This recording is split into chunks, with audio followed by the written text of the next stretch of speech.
दोस्तों नमस्कार, मैं हूं शैलेंद्र सिंह और आप देख रहे हैं हमारा YouTube चैनल शब्द शैलेंद्र सिंह। आज हमारे साथ हैं रोमा बच्चानी जी, नमस्कार, जो प्रेप गुरु और लॉ प्रेप जो कोचिंग है उसको चलाती हैं।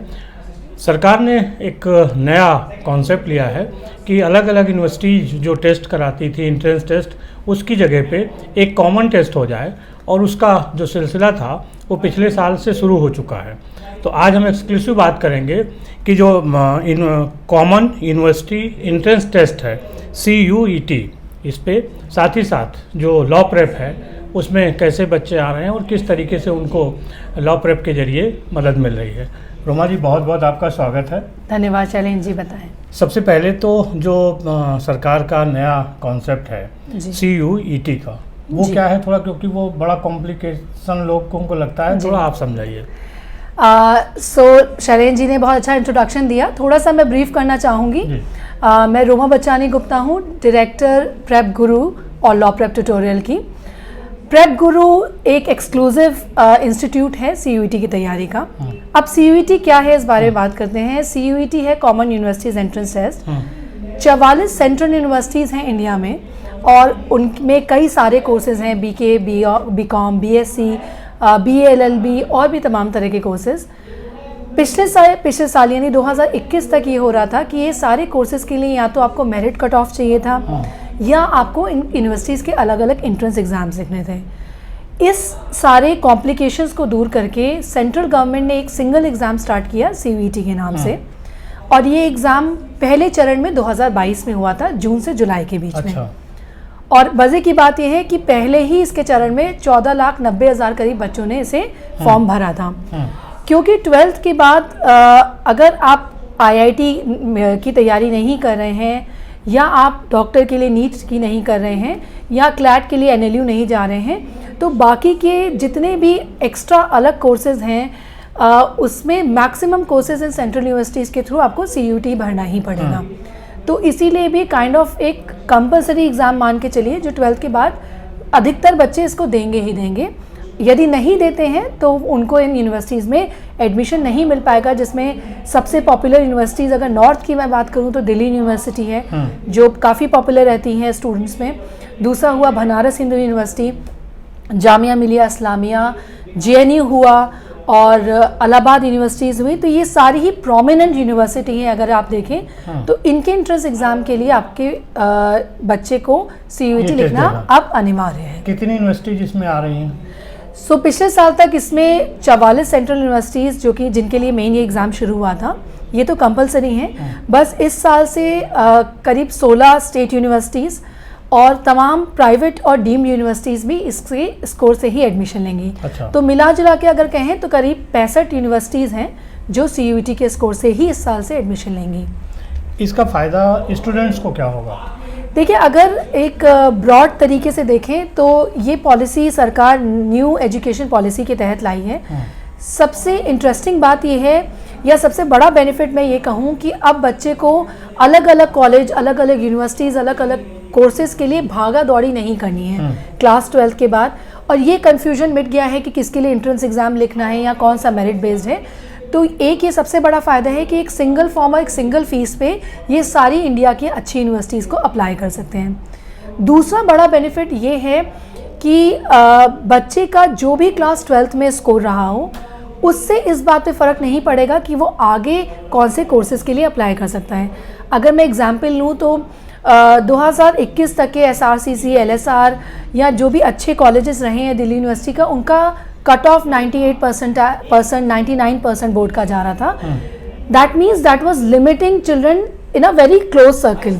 यानी अगर आपके बच्चे का 98-99% है तभी आप फॉर्म खरीदिए और अप्लाई करिए, अन्यथा अगर आपका बच्चे का 95%, 94% या 80 में स्कोर है, 70 में स्कोर है, तो वो कहीं नहीं जा पाता था।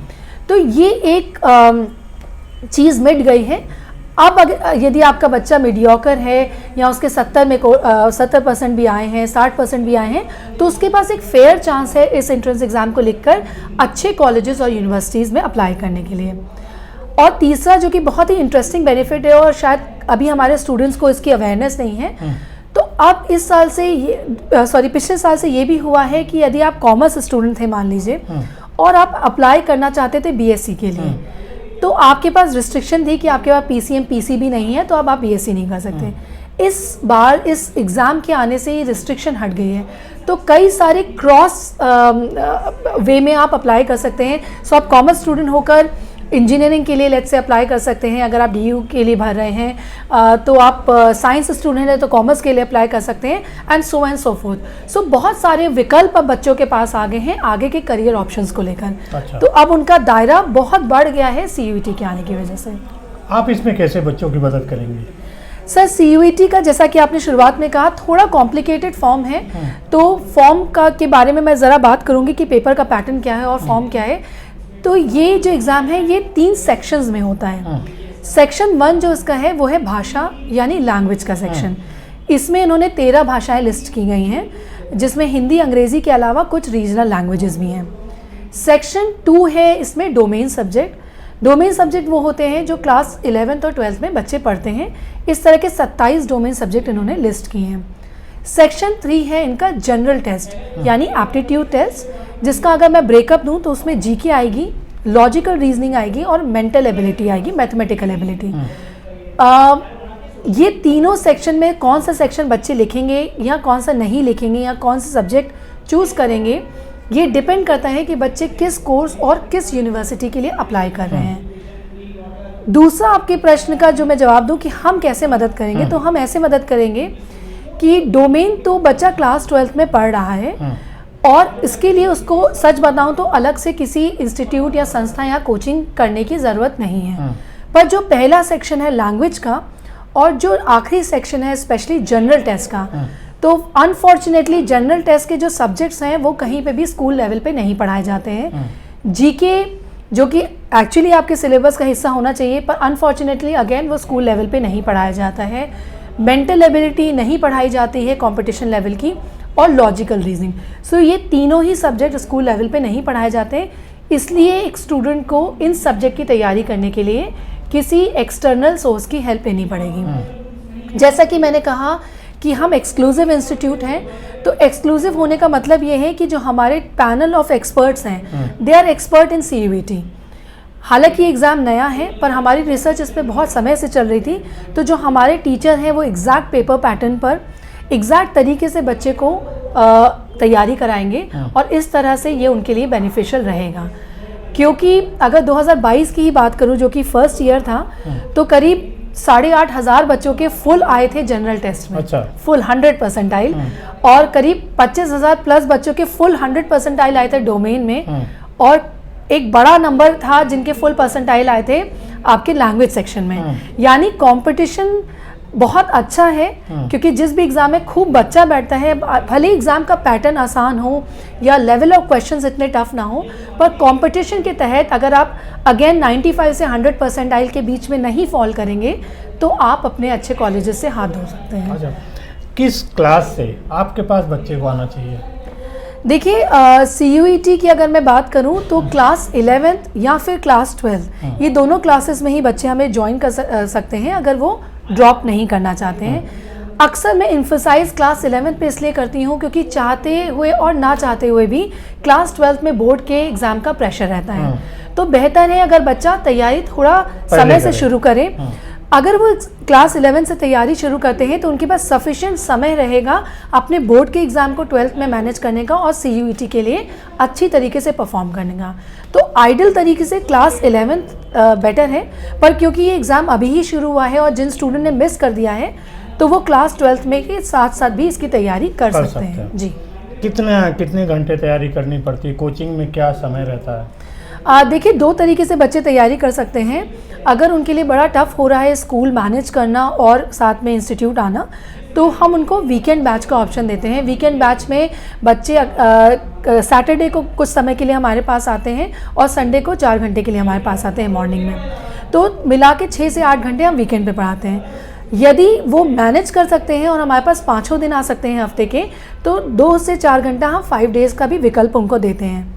कोशिश करके उनको रेगुलर ही आना चाहिए, क्योंकि रेगुलर आने से एक आपका पढ़ाई का फ्लो बना रहता है। पर अगर मजबूरी है, आपके सब्जेक्ट टफ हैं, नहीं वर्कआउट हो पा रहा है, या आप इंस्टीट्यूट से बहुत दूरी पर रहते हैं, तो वीकेंड कोर्स भी इसको अच्छे से मैनेज कर ले जाता है।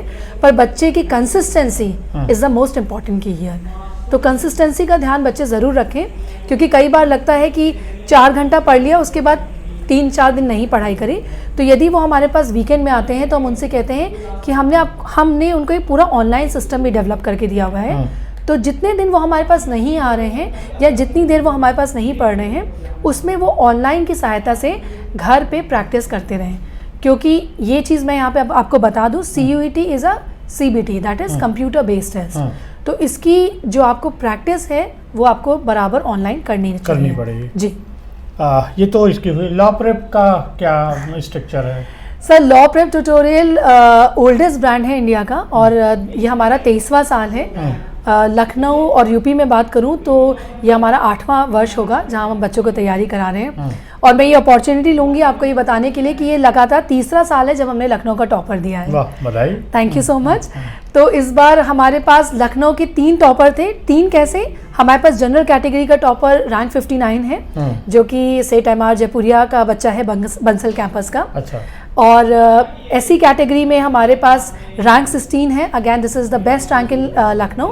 और हमारे पास OBC कैटेगरी में रैंक 66 है, जो कि ऑल इंडिया रैंक है। तो ये तीनों ही टॉपर अगेन इस बार हमारे यहाँ के रहे हैं। और आप इसी से अंदाज़ा लगा सकते हैं कि किस तरह से हम लोग बच्चों को यहाँ पे तैयार कराते हैं। लॉ प्रेप और क्लैट की, अगर मैं इम्पॉर्टेंट जो एग्ज़ाम है लॉ का, CLAT common law admission test की बात करूं, जो कि 22 नेशनल लॉ यूनिवर्सिटीज़ के लिए होता है, तो ये कंपैरेटिवली थोड़ा टफ एग्ज़ाम है। पैटर्न वाइज सरल है, बट क्वेश्चन का लेवल जो है वो अच्छा आता है, टफ आता है। पर अगर कंपटीशन वाइज का बात करूं तो आयरॉनिकली इंडिया का सबसे आसान कंपटीशन है। अच्छा। अब आप मुझसे पूछेंगे जब पेपर टफ है तो कंपटीशन आसान कैसे है? तो क्योंकि हम लोग लॉयर हैं, लॉ पढ़ाते हैं, तो मैं आपको कुछ फैक्ट्स दूंगी। यदि बच्चा IIT की तैयारी करता है तो अप्रॉक्सीमेटली 2000 बच्चे एक सीट के लिए कम्पीट करते हैं। अगर बच्चा नीट की तैयारी करता है तो अप्रॉक्सीमेटली 1400 बच्चा एक सीट को कम्पीट करता है। अगर मैं लॉ की बात करूं तो करीब 58,000 बच्चों ने, मात्र 58,000 बच्चों ने इसका फॉर्म 2022 में भरा था। और सब मिला जुला के अगर NLU की सीट की बात करूं तो करीब 3000 NLU की सीटें हैं। अच्छा। तो यदि आप इस गणित से देखें तो एक सीट पे 20 से बच्चा कंपटीशन कर रहा है। सो 20 बच्चे का, कुल 20 बच्चे का कंपटीशन है एक सीट पर। सो इस हिसाब से ये इंडिया का ईजीएस्ट कंपटीशन टू क्रैक है। बट अगेन पैटर्न के हिसाब से और पढ़ाई के हिसाब से इसमें आपको काफ़ी रिगरस तैयारी की ज़रूरत है। 5 सब्जेक्ट आते हैं लॉ में, लॉ एंट्रेंस एग्जाम में। क्लैट और ALET की मैं बात कर रही हूँ। तो पहला सब्जेक्ट जो आता है इसमें लीगल स्टडीज़ आता है, जो कि स्कूल लेवल पे नहीं पढ़ाया जाता है। कुछ स्कूल्स में लीगल स्टडीज़ अब आ गया है, पर उसका पैटर्न और एंट्रेंस एग्ज़ाम का पैटर्न काफ़ी डिफरेंट है। तो ये जो लीगल एप्टीट्यूड और लीगल रीजनिंग आती है, ये बच्चे के लिए एकदम नया सब्जेक्ट होता है। दूसरा, इसमें GK GS का लेवल बहुत अच्छा आता है। क्लैट ने ये कह रखा है कि उसमें 1 साल की करंट अफेयर आएगी, बट क्लैट के अलावा जितने और लॉ एंट्रेंस एग्ज़ाम हैं उसमें स्टैटिक GK भी आती है। तीसरा इसमें आता है इंग्लिश, जो कि रीडिंग कॉम्प्रिहेंशन RC के फॉर्म में आता है। और अगेन RC का पेपर पैटर्न जो है वो स्कूल लेवल्स पे नहीं कराया जाता है। चौथा इसमें आती है लॉजिकल रीजनिंग, और लॉजिकल रीजनिंग के जो एप्टीट्यूड क्वेश्चंस होते हैं वो भी स्कूल पैटर्न में, क्योंकि स्कूल के इस करिकुलम का हिस्सा नहीं है, तो इसीलिए बच्चे को करने पड़ते हैं। और 5वां आता है आपका क्वांटिटेटिव एप्टीट्यूड, क्वांटिटेटिव टेक्निक जिसे कहा जाता है, वो आपकी मैथ्स होती है। तो मैथ्स का पोर्शन इसमें, जो लोग मैथ्स से डरते हैं उनके लिए आसान है, क्योंकि मैथ्स केवल 10% पेपर का हिस्सा है। अच्छा। 150 क्वेश्चन का ये पेपर होता है और 150 मार्क्स का होता है, 2 घंटे का समय होता है। और टॉप 5 यूनिवर्सिटीज़ अगर आप निकालना चाहते हैं, टॉप 5 NLU जिसमें बैंगलोर, हैदराबाद, कोलकाता, जोधपुर और भोपाल आते हैं, तो आपको करीब 90 से 105 के स्कोर के बीच में फॉल करना चाहिए। मैं जनरल कैटेगरी की बात कर रही हूँ। So this is the kind of competition that CLAT has. अच्छा जी। कुछ और ऐसी चीज़ जो दोनों एग्ज़ाम्स के बारे में रह गई हो और आप बताना चाहती हैं? एग्ज़ाम्स के बारे में तो बहुत सारी चीज़ें हैं जो मैं बता सकती हूँ। उसके लिए मैं बच्चों को ये सजेस्ट करूँगी कि हमारे पास ऑनलाइन भी गाइड्स अवेलेबल हैं और आप लोग सेंटर पे भी आके बात कर सकते हैं। बट 3 जनरल टिप्स जो मैं बच्चों को देना चाहूँगी किसी भी कंपटीशन एग्ज़ाम के लिए, भले ही आप नीट, IIT या क्लैट या CUT की तैयारी कर रहे हैं, सबसे बड़ी चीज़ है कंसिस्टेंसी। वो मैंने पहले भी आपसे इंटरव्यू में कहा। तो बच्चे को कंसिस्टेंसी का मतलब है डेली एक टाइम टेबल, एक शेड्यूल बना के डेली के डेली उसकी तैयारी करनी चाहिए। दूसरा, जो बच्चे जिस चीज़ को प्रायोरिटी कम देते हैं वो होता है टेस्टिंग। किसी भी अच्छे इंस्टीट्यूट की नेशनल टेस्ट सीरीज बहुत ही फ़ायदा करती है। सो टेस्ट केवल लिखना नहीं है, टेस्ट को लिखने के बाद उसका एनालिसिस उतना ही इम्पॉर्टेंट होता है जितना टेस्ट करना होता है। तो आप ये जानिए कि आपके पास प्लस पॉइंट्स क्या हैं, कौन से सब्जेक्ट्स हैं जिनमें आप लगातार अच्छा स्कोर कर रहे हैं, कौन से ऐसे एरियाज़ हैं जहां आप बिल्कुल स्कोर नहीं कर पा रहे हैं, यानी वो एरिया जिसमें आप वर्क करेंगे, और कौन से एरिया हैं जो आपके एवरेज हैं जिन पे थोड़ा सा और मेहनत करके आप उसको बेहतर बना सकते हैं। तो टेस्ट सीरीज़ यानी टेस्टिंग लगातार करना बहुत ज़रूरी है। और तीसरा जो सबसे महत्वपूर्ण है कि आप इस पे एक्सपर्ट की ज़रूर गाइडेंस लें। अमूमन बच्चों को ये लगता है, और इसकी वजह से बच्चों को कई बार साल ड्रॉप करना पड़ जाता है। तो एंट्रेंस एग्ज़ाम का जो पैटर्न होता है वो आपके 11th और 12th के पैटर्न से बहुत डिफरेंट होता है, और वो कोई एक एक्सपर्ट ही आपको कायदे से उसका इंसाइट बता के मदद कर सकता है पढ़ाई में। मैं ये नहीं कह रही हूँ कि हर बच्चा कोचिंग ज्वाइन करे। जो बच्चा कोचिंग ज्वाइन नहीं भी करता है उसको भी एक गाइडेंस की ज़रूरत ज़रूर पड़ेगी। तो अगर आप शुरुआती दौर में गाइडेंस लेके अपनी तैयारी को आगे बढ़ाएंगे तो आप समय और साल दोनों बचा पाएंगे। शुक्रिया आपका, धन्यवाद। और दोस्तों, आपको इस जानकारी से लाभ होगा। जो बच्चे इन टेस्ट पे एंट्रेंस करना चाहते हैं वो सीधे भी संपर्क कर सकते हैं, और अगर कोई और सवाल है तो वो भी कर सकते हैं। हम लोग उस पर दोबारा रोमा जी के साथ बातचीत करेंगे। शुक्रिया, धन्यवाद।